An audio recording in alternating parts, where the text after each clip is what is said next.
Live. Okay, welcome. This is Senate Committee on Institutions, and it is March 13th. And we're starting late, but it's really, this is what happens this time of year because we have longer floor sessions. And I want to let folks know that we've made some additions to the agenda. Molly, is it Maher? Mahar will be testifying, and we'll also hear from Rick Sagel, and he will give us a side-by-side of S73 and S71. We've been talking about both of those bills. They're both data privacy bills, and the 93. What did I say? 73. Oh, sorry. Sorry. No, thank you. So S71 is what we have possession of. S93 is what we're also speaking about, and we will combine the two either today or tomorrow. Okay, so let us get started on our continuing discussion on S71, which is an act relating to consumer data privacy and online surveillance. And we have Miyako Ozeki. Am I pronouncing your name correctly? Okay, of Vermont Womenpreneurs. So thank you for being here. Oh, let's go at least around the room. Senator Rush Ingles. Sam Buckles from Orange County District. Senator Joe Major from Windsor. And Rob Luggett, Bennington District. Okay, Wendy Harrison, Senator Wyndham County. And let's have everyone in the room introduce themselves since we have so many. If we start. Megan. Megan Sullivan, Vermont Chamber of Commerce. Laura Pelosi at MMR. Molly Mahar, Vermont Ski Heroes Association. I'm Regan Lacrosse Group. Mary Hayden, Vermont Association of Area Agencies on Aging. Jessica Barnard, Vermont Medical Society. Joshua Diamond with the Dinsey Law Firm on behalf of the Vermont Chamber of Commerce. And Drake Turner representing Consumer Reports at EPIC. Okay, and I'm gonna let Miyako go ahead and testify, but if any of you want to testify, I would like to know after Miyako's testimony, please. Okay, so thank you. Thank you for commenting. Needs to be principal level. Very- Thank you, Senator. Okay, so Miyako, please, Sure. thank you for So- being here and let us know. You want No us to? problem. Well, good afternoon, Chair and members of the committee. Thank you for the opportunity to speak today on support of S71. My name is Miyako Ozeki, and I am representing Vermont Womenpreneurs. It's a network of women-owned small businesses that I organize as part of my business at Radiant Studios. As an advocate for small businesses, I believe that S71 creates a necessary framework that protects consumer privacy while allowing Vermont businesses to operate effectively in today's digital environment. The legislation appropriately addresses the capacity of Vermont's small business community and the vast majority of Vermont small businesses. And from what we know is there's 27,204 registered businesses with under 19 employees will be exempt from this legislation through two important provisions. First, only businesses processing data that from more than 25,000 consumers or deriving significant revenue from selling consumer data would need to comply. And this carefully crafted threshold recognizes that most small businesses do not engage in large-scale data collection or sales. And second, businesses with annual revenue under 25 million are protected from private legal action under this bill.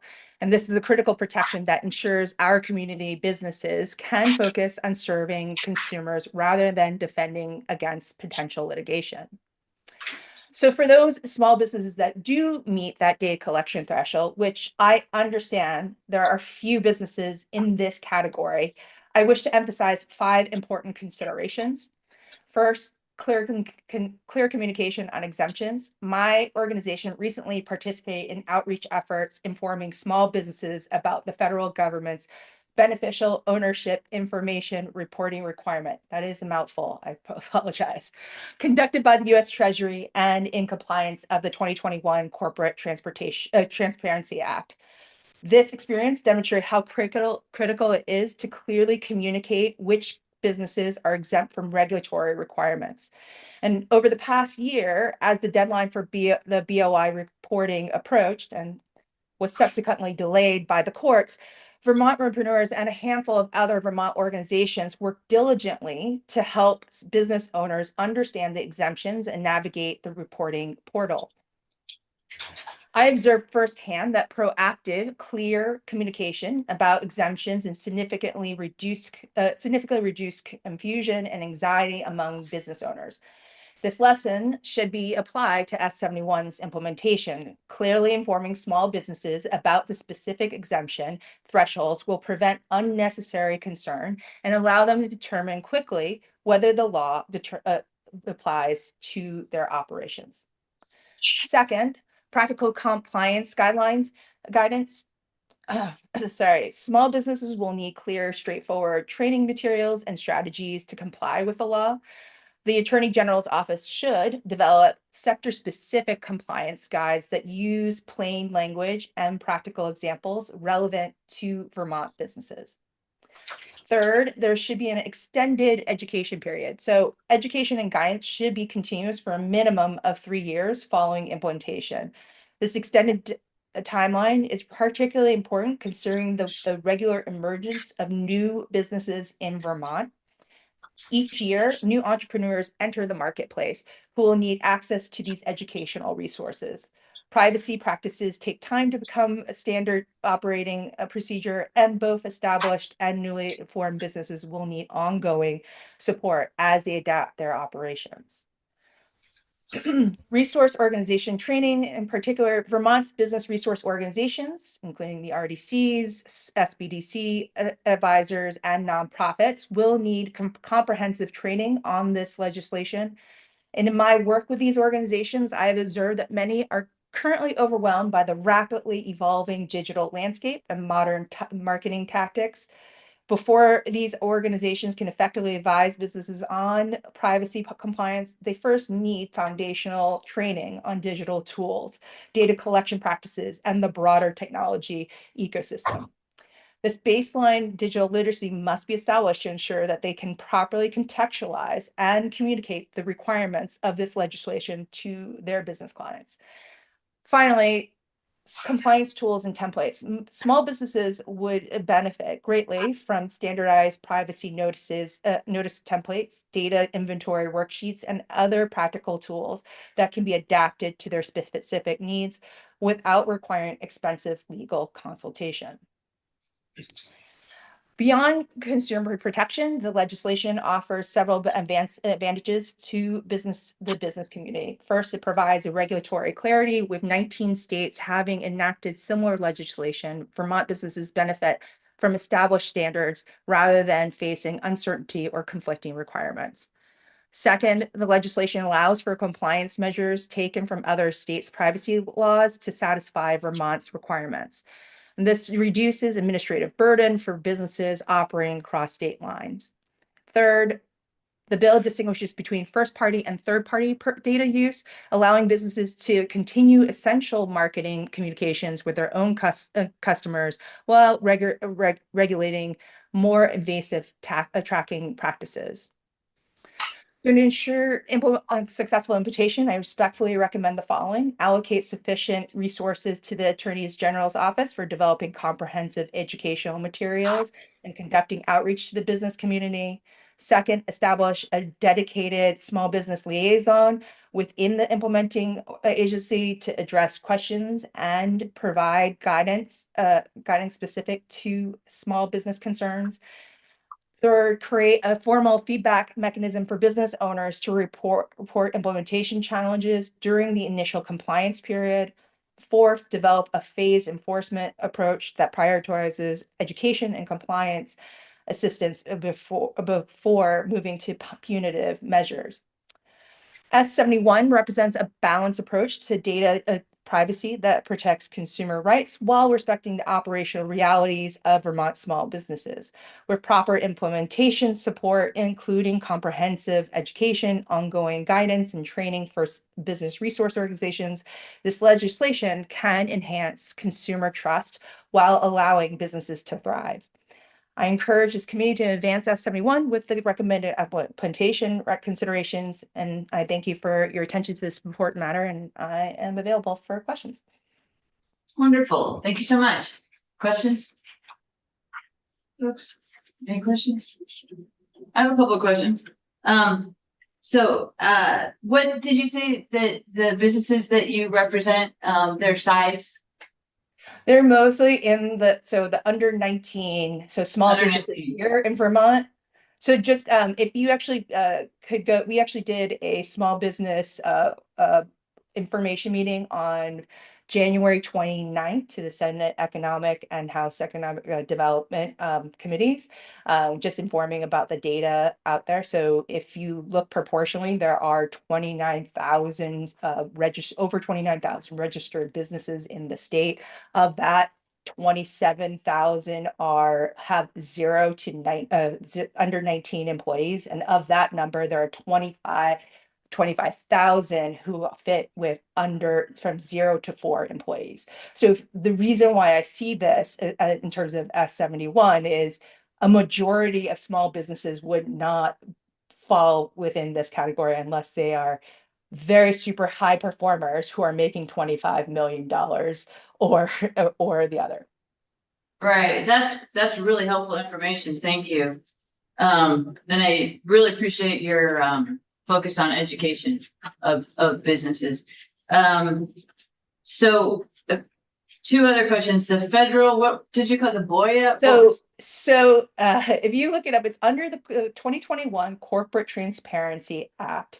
This was a bipartisan bill that was focused on trying to figure out what businesses are receiving are 51% American or are foreign businesses. And as a result, the U.S. Treasury's financial, oh my God, I'm going to get this wrong, Financial Corporate Enforcement Network, FinCEN, was supposed to implement this reporting mechanism called the Beneficial Ownership Information Report. If you are a registered business in Vermont, you're not a solopreneur, but you are a registered business, LLC, S Corp, C Corp, you are supposed to report to this thing. Now, granted, the onboarding of and understanding this information kind of came rapidly to a lot of the nonprofit small business organizations. And we tried our best to learn about it and then walk people through that process. And it caused a lot of confusions because there were about 13 or 25 exemptions. And so people trying to figure out if they should report or not was pretty nuts. So we did that lesson had really informed kind of the education component of this. Okay, that's great. Do you know of an organization that is particularly helpful in providing digital service information now?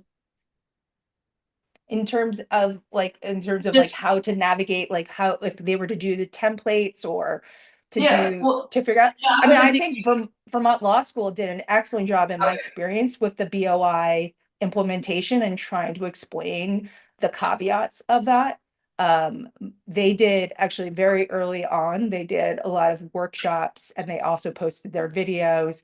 And I think it was then some of the other small business nonprofit organizations did their best to explain the whole process. Okay, that's great. That's super helpful. And please give us written testimony if you're able to. Yes, I submitted it. Yes. Thanks. Okay. Does anyone else, any questions come up? No. Thank you. Okay, thank you so much for your time. Appreciate it. Okay. Next person is Justin Sherman. We aren't sure that he's here. Right, he's not. He's not here. We are sure he is not here. So he will not be testifying right now. So Jessa Barnard, you would like to come to the table?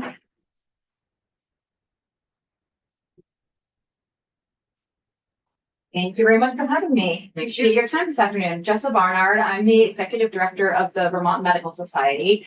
My first time here this session. I'm not in this committee very often, so appreciate the welcome. We are a physician membership organization. We represent individual physicians in all different types of practice settings. I'm actually testifying on behalf of a coalition of healthcare organizations we started convening during COVID legislative session, and our goal is to really try to align on healthcare related issues, try to streamline testimony so you don't have 5 or 10 of us coming in to ask to testify, but one of us on behalf of the coalition on various issues. And you'll see at the end of my testimony, the organizations that have signed on to this issue. It ranges from small individual physician practices, healthcare clinics, reproductive health providers, mental health providers, the health information exchange, the home health and hospice. So pretty broad swath of organizations here in Vermont caring for you, your family members, your constituents every single day. And we are here to share our testimony in support of the approach that S93 takes to privacy, in contrast to S71. And I can hit on a couple of reasons why that is. We are all already subject to both federal and state data privacy schemes. The one you've heard probably most about is HIPAA. But Vermont state law has also adopted HIPAA as its basis, and there are also other privacy laws like 42 CFR Part 2 that relates to substance use disorder information. So we have a very comprehensive, fairly complex scheme that already applies to our work every day. And we fully support privacy. It is fundamental to the relationship between any clinician and patient. If you don't have data privacy, if the patient can't come in and think what they're telling you is being protected, you can't have a relationship and care meaningfully for that patient. So absolutely committed to upholding data privacy. We support having it expanded to other, technology companies and organizations we're trying to work with on behalf of our patients. So we definitely support data privacy legislation. The 2 areas that are important for us in the way they are addressed in S93 is the exemption for HIPAA covered entities and not including a private right of action. And I can go into a little more detail. I will try not to bore you with HIPAA. I am a little bit, I have been even in the past, even more a bit of a HIPAA geek, but I will say that you'll note, and I'll go through some of the what HIPAA requires for the covered entities, because it will sound very familiar because it is very similar to the rights and responsibilities that both 93 and 71 would apply to more entities. So you have to issue a notice of privacy practices. You've probably all seen one of these pages and pages. If you've actually read it, it's supposed to be in plain language, explains how your data is going to be used, who it might be shared with, your rights to opt out, get a copy of your record, ask that your data not be shared, things like that. There's already a patient consent for for many types of sharing, written consent in many cases, limiting the collection and use of data to the minimum necessary. So you've already kind of heard that. That's a term that kind of like data minimization. But if you are going to see if the medical assistant is checking you into the room, they're asking you certain things, they should not be looking at your medical history from 10 years ago if it's not relevant to why you're being seen there today. Employee training regarding HIPAA privacy practices. And then this is a really important piece because it relates a little bit to what I'll talk about later, applying HIPAA requirements to business associates of covered entities. And that means an entity working on your behalf that has a reason that they have your patient records. They also now need to treat them under HIPAA as well. So an example might be somebody, transcribing your patient records into your electronic medical record, somebody who's processing your payments, somebody who's storing your medical records. You need to have a written contract with that entity, a business associates agreement that makes them responsible for also complying with all of the HIPAA requirements. And I believe you have or will have a comment letter from Vermont Health Information Exchange about why it's so important to address business associates as well, because they are a very important business associate of many of us here in Vermont who help exchange medical records or medical information. There is significant enforcement for noncompliance with HIPAA. And I think this is important to note that this is one of those schemes that does not have a private right of action, but it's still significant enforcement that it is enforced federally by the Office of Civil Rights. And they have imposed significant monetary penalties for violations. I've included the link. You can see how many complaints they've received, how many investigations they've done, how many penalties they've imposed. and breach notification requirements. Also, there's also separate comprehensive rules for data security when you're transmitting information. So this is why, for example, now your healthcare provider doesn't want you just emailing them or texting them. You're supposed to go through an encrypted portal or use special ways of contacting them because security rule says, you know, that needs to be secure as well.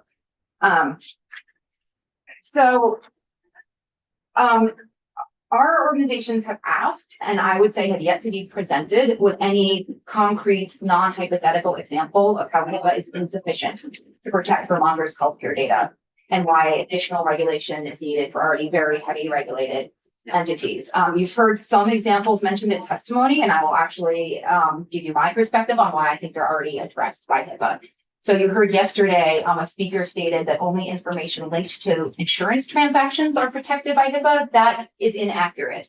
I presume maybe what they were speaking about, HIPAA covered entities are those entities that transmit information electronically. But then once you are a HIPAA covered entity, it is all the individually identifiable information you hold. So once you are in as a HIPAA covered entity, any information basically linked to a patient or your care of that patient has to be protected under HIPAA. So if you were collecting, I think the example was social determinants of health data. You go in, this is now very common. We want healthcare practices doing this, asking not just, you know, what is your weight, what is your blood pressure, but do you have trouble affording food? Do you have trouble with transportation? That is now linked to you as a patient. That is part of your record. That is protected under HIPAA. And I don't want Vermonters thinking after listening yesterday that there's any question about that. That would be protected. I think through Persian. Okay, Do you mind, David? please jump in. Yes. So in that example that you gave. Yep. It wasn't directly pertaining to health. So if someone mentions that, mentions something about that it's obliquely about their health, or their health practices, that comes under. It would, because it's still linked to you, it still identifies you, that is still information pertaining to you as an individual that is linked to how that healthcare provider is going to talk to you, provide care to you, be put in your medical record. You know, there is not a parsing of a medical record of, oh, this is pure healthcare data, this is social determinants of health data. In fact, there's a lot of work going on in the state and AHS and elsewhere to really make that information put together so we can take the best care possible of a patient. So we want to know, well, maybe your inability to get transportation to get into the practice is affecting your ability to come get your health taken care of. Well, your discussion about your car and whether you could get there, that is now part of your same medical record as all the protections the rest of your medical record would have. It is not somewhere separate, it's not protected. So that is, once that is in a HIPAA covered entity's record, that will be treated, that is treated as HIPAA data. So, but that has to be, if it's recorded if it's just spoken and not recorded, you understand me? Well, that would still be, that is still information. Then other pieces of HIPAA sort of kick in terms of like that provider shouldn't then be going and speaking to their neighbor about what they heard you say. That would still be identifiable healthcare information. If that's helpful, you know, this is sort of why they are now careful what voicemail they leave maybe on your phone, right? That's not written, that's a verbal message, but that has to, that's the HIPAA minimum necessary standard. That's saying if it's not, you know, leave the very minimum possible information so that the person knows to call me back. Don't leave a long message. Here are your lab results. Here's, you know, you have X diagnosis now.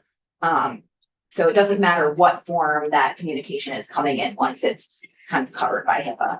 Thank you, I appreciate that. Absolutely. Yeah, so while we're on HIPAA, what I hear most about in terms of what's included and what's not is that there are some situations where medical data held by non-medical folks, that's not protected, and a lot of folks just assume that if it's medical, that it's protected. Right, and I'll talk a little. So the other example, a couple people have mentioned is WebMD. You're surfing WebMD, you're putting in symptoms and trying to. WebMD is not a HIPAA covered provider. Right. So Good. so they should be covered by this bill. So yeah, you're now, there's some kind of entity out there that's not a HIPAA covered entity, but they want you to, tell me your top 5 symptoms. We'll spit out some diagnosis. It's some web platform. It's not a healthcare provider. They are not a HIPAA covered entity. That we absolutely agree that should be pulled under the bill, and it would be. Because the exemption would be only for HIPAA covered entities that are complying with HIPAA. Right. So is there any, or are you aware of any, display that someone would have that would say we are a HIPAA covered entity? Like That's the notice of privacy practices Right, you have to get. but is there any like a seal or something that would be easy to understand rather than 4 pages? I'm just thinking of, It's an interesting question, like on a hospital's website, for example, or that is not a HIPAA requirement, but obviously they do, as soon as you are creating that patient provider relationship, you do have to talk to them about HIPAA. You have to Sure. give them the notice. They have to sign an authorization that they've received the notice. So it's pretty darn clear that this is somebody who complies with HIPAA. I would say maybe it's more important actually that non-HIPAA covered entities are informing individuals I agree that with you. that there's health information on this Yeah. website. Anything you transmit is not protected by HIPAA. I mean, to me, Yeah. that's actually probably the bigger consumer risk, is somebody may think it looks like a HIPAA covered entity, but it's not. Exactly, but that's why if you have it, if the HIPAA folks have that, then the non-HIPAA people won't, but it's Right. It's really hard. Right. I mean, The HIPAA people are easier to find.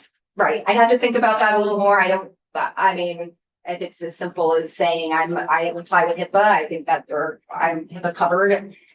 They already every entity already has to go through that analysis of are they HIPAA covered, which Sure. really most anybody providing healthcare services is. So I'd have to think a little more about Okay. what that would look like, but off the top of my head, I wouldn't have a concern with that. I would think people would be proud of all the work they've done to comply with HIPAA. So,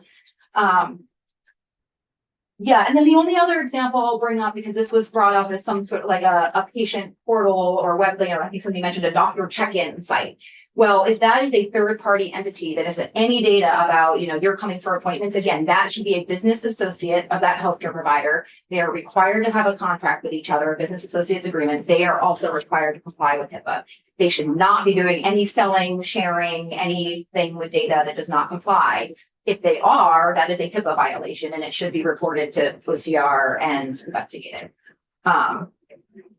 So our request is that HIPAA covered entities who are doing all of this work not have to take on or do an assessment of some kind of parallel compliance regime that is very similar but not comparable to HIPAA. And frankly, the compliance cost of even doing the operational analysis of which, because the exemptions in 71 are written in to us a fairly complicated or confusing way about sort of what's under a healthcare record or certain flows of data that are protected, which would be a very difficult analysis to figure out, and then lead to both entity and consumer confusion of what's protected or not. And then the other pieces around the private right of action. We do have some concrete examples of harm from this in Illinois. I know the Attorney General differentiated, but we've also heard that there are statutory penalties in Illinois. And I will say, and healthcare entities have been targeted under their law, even though the law contains a data type exemption for HIPAA covered entities. It has still led to litigation over whether that exemption applies in the way the data has been used. So one, for example, is about, that's a biometric data law. So again, not completely apples to apples, but for example, using fingerprints to release controlled medications, DEA controlled substances. Was that fingerprint to open up the med cart for security reasons? Was that employee data, or is that HIPAA protected healthcare data? Is that exempt? Is that not exempt? And that has had to be litigated, leading to attorney's fees, high costs, even when the court ultimately, on my understanding, sided with the hospital. In fact, that went to the Illinois Supreme Court, and we can share that if folks are interested. Sure. So we really do see, unfortunately, the approach of S71 is applying what we now see as a documented burden from other states to really hypothetical risks, as opposed to let's really address the vast majority of practices we all agree we want to address and exempt entities already compliant with the comprehensive regulatory scheme. Happy to- Great. Any questions? More questions? You go. Are you familiar with S93? Yes, we support the approach taken in S93. It has an exemption for the covered entities and it does not have the private right of action. Actually, and I do, while I'm thinking about the 93, I also want to mention another important distinction for healthcare providers is the number of records maintained. Because if you think about a healthcare entity is actually legally required to maintain records for a long period of time, 7 to 10 years. So you can very easily cross those thresholds. The thresholds in 71 would be hit almost immediately by any healthcare provider. Because we maintain records for over time, longitudinally for every patient that we see. Anybody else? So probably just one question from me. Do you know how many HIPAA covered entities there are in Vermont? That's a great question. I do not. It would be, You would be the person. I can try to add that up and maybe, but I mean, we have some of the data, but even small independent mental health providers, or, so it's kind of any, healthcare provider. We could do our best to try to piece together all of those types, but it would be, I mean, thousands. That's what I'm thinking, because it's all this small, but probably everyone needs to be licensed too. The individual clinicians within the HIPAA coverage, there would be an overlap, but it's entity based, not provider based, right? Okay. So a lot of those entities employ from 2 to thousands of licensed providers. So it's not, so there are fewer entities than the licensed providers. So it's the entity that has to comply with HIPAA. Yeah. But we could try to estimate some kind of ballpark number if that's of interest to you. It would be. Okay. Okay. All right. Good luck. Yeah, I'll do my best. No, but if it's gonna be a burden. We will see, there are a lot of, there's a lot of data out there already in terms of healthcare entities in Vermont. So I just don't know if anybody's asked it specific to HIPAA, but we can try and find it. Yeah, thank you. Sure. Okay. And no one else, right? Are we good? Okay. No. Thank you Thank you very much. Okay. So now we have Molly Mahar. Thank you for being here. Thank you for fitting me in. I appreciate it. Thank you to you and to the committee for allowing me to testify this afternoon on S71 and S93. My name is Molly Mahar. I'm the president of the Vermont Ski Areas Association. We're also known as Ski Vermont.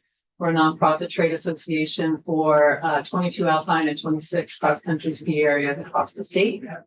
Our members range in size from volunteer-run community areas all the way up to the state's largest ski areas, largest resorts. And the industry creates about $1.6 billion in economic activity, and we're actually going to be updating that number this year. In economic activity, and it's certainly an economic and employment driver in the rural communities where many of the ski areas are located. And many of you on the committee, most of you on the committee, I think, have ski areas in your districts. So appreciate your time today and also appreciate your work on this important issue. We strongly support consumer protection around data privacy. But we feel that Vermont's approach should be balanced with practical and tested definitions and provisions so that businesses have a clear path to compliance. And further, we must not put our businesses at unnecessary legal risk.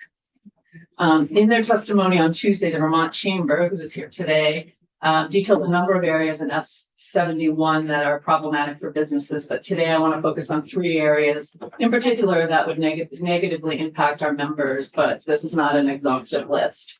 And I am going to speak to both of the bills in 3 areas. The first one being first party advertising. And I give you the section, it's on page 22. I'm sorry, page 7. It's section 2415-22 on page 7. So of S71, and it allows businesses to utilize their consumer data to advertise directly to their consumers. However, many businesses, including many ski areas, utilize a trusted customer relationship management or CRM vendor to execute this type of advertising, and the bill does not allow for this in that definition. So this would limit their ability to actually use first party advertising, even though the bill technically allows it. The second area I want to talk to is data minimization. That's in section 2419A1. It's on page 32 of S71. And it includes data minimization requirements that are overly restrictive and that use untested terms. The bill limits collection of data by a business to what is reasonably necessary and proportionate. However, reasonably necessary and proportionate has not been used in other jurisdictions with respect to the way data is collected. And it may not be clear to a business what this actually means. What's more, it introduces a subjective gray area that could be the subject of a dispute between a business and a consumer.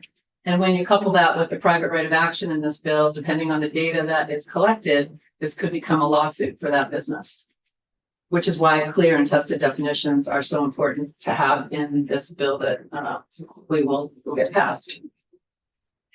Section 2419A1A, also on page 32, says that collection and processing of data must be limited to a specific product or service requested by the consumer and a communication that is not an advertisement and that is reasonably anticipated by the consumer within the context of the relationship between the controller with business and the consumer.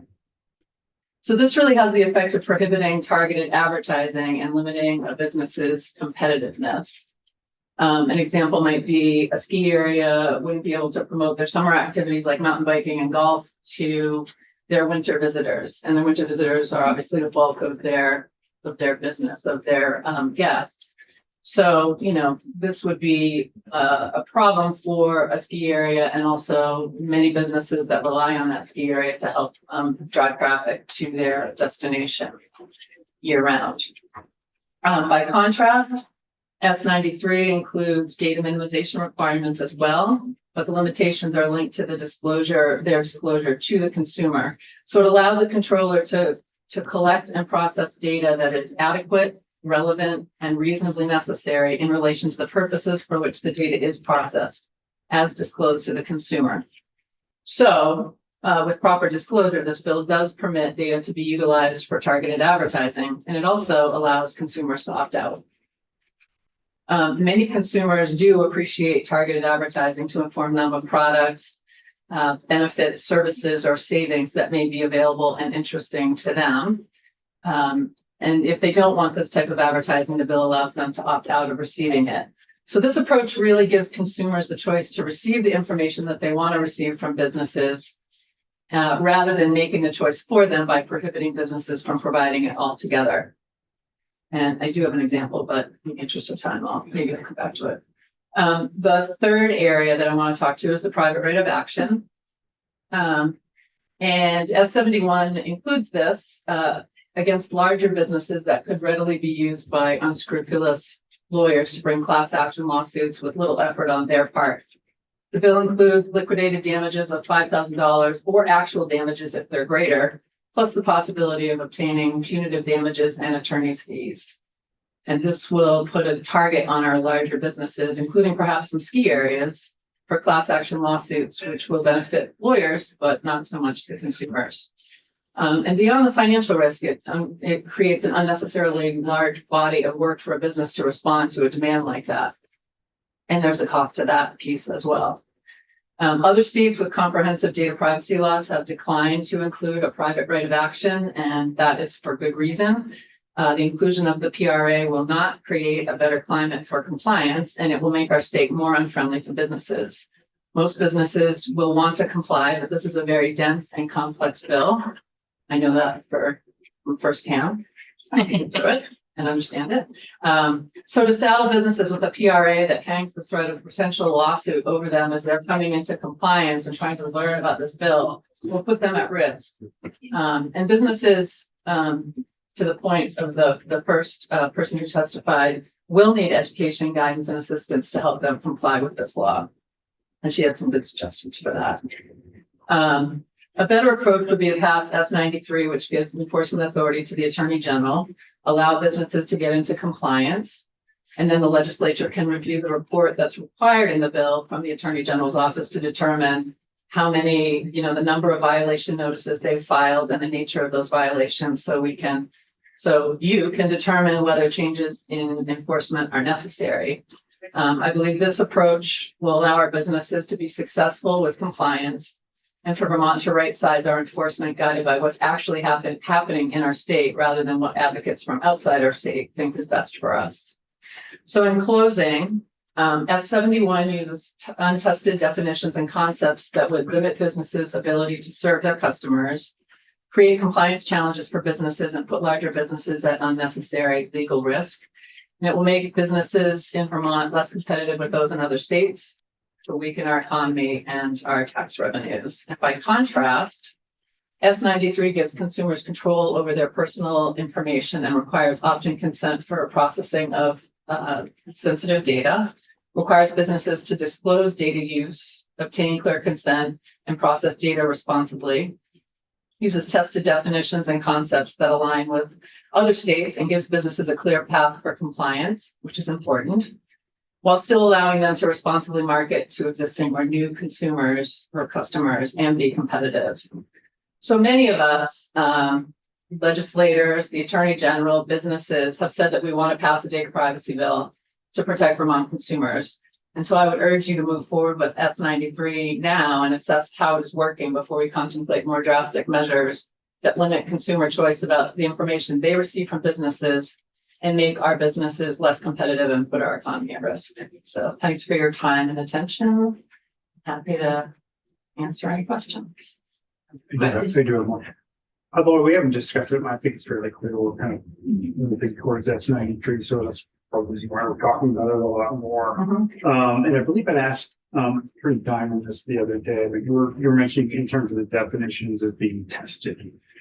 Where have they been tested? Do you have an example of something where they've been actually interpreted by court? My understanding is that they hadn't been yet, essentially.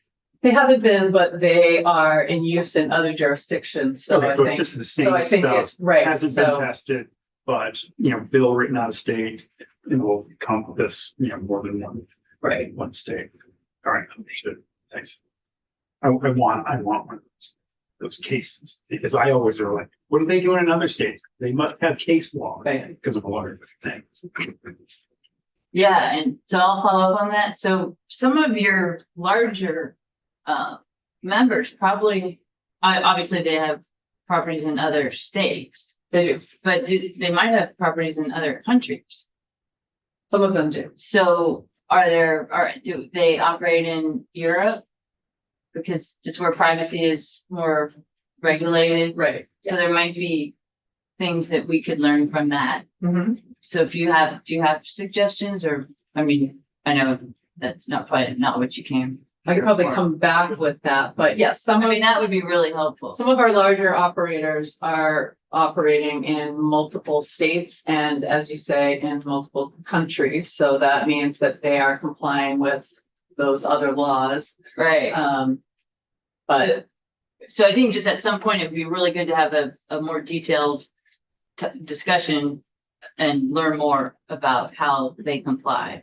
Okay. Because at some point, this data privacy isn't just a one-off, right? I mean, it didn't just happen and no, it's done. I mean, Right. it'll be reviewed every couple of years. right. So, Well, that's why I think we need to pass a bill and see how it works Yeah. and see how our businesses do right. and try to help them get into compliance. And then before we come in with, threats of lawsuits and, if that down the road is a direction that we need to move in because businesses aren't doing the right thing, then we can look at that later. But I feel a little bit like it's, we're trying to keep up with the latest everywhere and we just need to get a bill passed that is right for our state. And, my hope is that it will be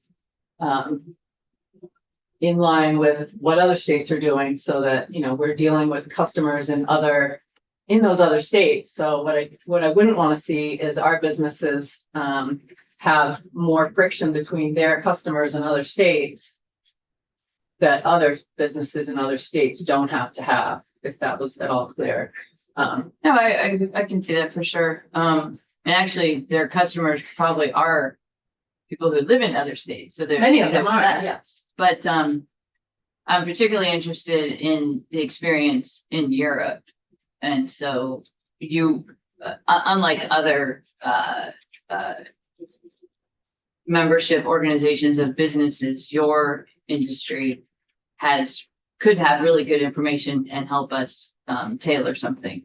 Yeah, it runs the gamut. I mean, I've got small businesses, Right. Right. and then I have big resorts that are part of larger companies that Yeah. are operating in Yeah, many different jurisdictions. so that'd be great to work together. Great. Okay, thank you. Thank you. Take your time. Appreciate you. Okay, so our attorney was in here. Is he going to come back? Can come back, yes. I will message him. Okay, Right. don't want to break because we came here pretty fast right after Florida. Do you want like a 10-minute break? Or we just started a rip next? Yeah. Yeah, But, might as well wait for him. well, it could be a long conversation. Oh, yeah, no, so taking a break now. Yeah, that's what okay, so let's come back at, let's say 10 up.